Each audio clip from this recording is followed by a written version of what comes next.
प्रधानमन्त्री नै सहभागी भएको कार्यक्रममा समेत सुशासनको धज्जी उडाइन्छ। आज सिराहामा नेकपा एमाले जिल्ला अधिवेशन आयोजना गर्यो, जसमा प्रधानमन्त्रीको पनि सहभागिता रहेको थियो। अधिवेशनमा उपस्थित रहेका कार्यकर्ताहरूका लागि जिल्लाबाट या भनौं स्थानीय तहबाट इन्धनको व्यवस्थापन गरिएको थियो। यति मात्र कहाँ हो र, अधिवेशनमा बालबालिकाको प्रयोग गरेको पाइयो भने सरकारी गाडीको पनि चरम दुरुपयोग गरेको पाइयो। यी सब सुशासन हो वा कुशासन? प्रधानमन्त्री एवं एमालेका अध्यक्ष केपी शर्मा ओली सुशासनको कुरा गरेर थाक्नुहुन्न।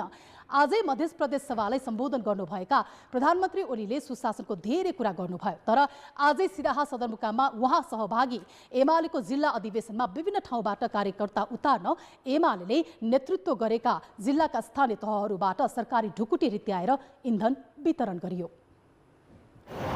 प्रधानमन्त्री एवं नेकपा एमालेका अध्यक्ष केपी शर्मा ओली सुशासनको कुरा गरेर थाक्नुहुन्न, तर आज सिराहा सदरमुकाममा उहाँ सहभागी नेकपा एमालेको जिल्ला अधिवेशनमा जिल्लाका विभिन्न स्थानबाट कार्यकर्ता उतार्नका लागि जिल्लाको एमाले नेतृत्वको पालिकाहरूले सरकारी रकमबाट कार्यकर्ताहरूलाई डिजल पेट्रोल वितरण गरेको छ, जबकि विशुद्ध रूपमा यो पार्टीको कार्यक्रम हो। बाइकलाई हामी 200 रुपियाँको तेल हाल्ने गरेका छौँ, जाने आउने मात्रै। चार पाङ्ग्रेलाई, चार पाङ्ग्रे ट्र्याक्टरलाई 10 लिटर, हजुर, अनि बसलाई 15 लिटर।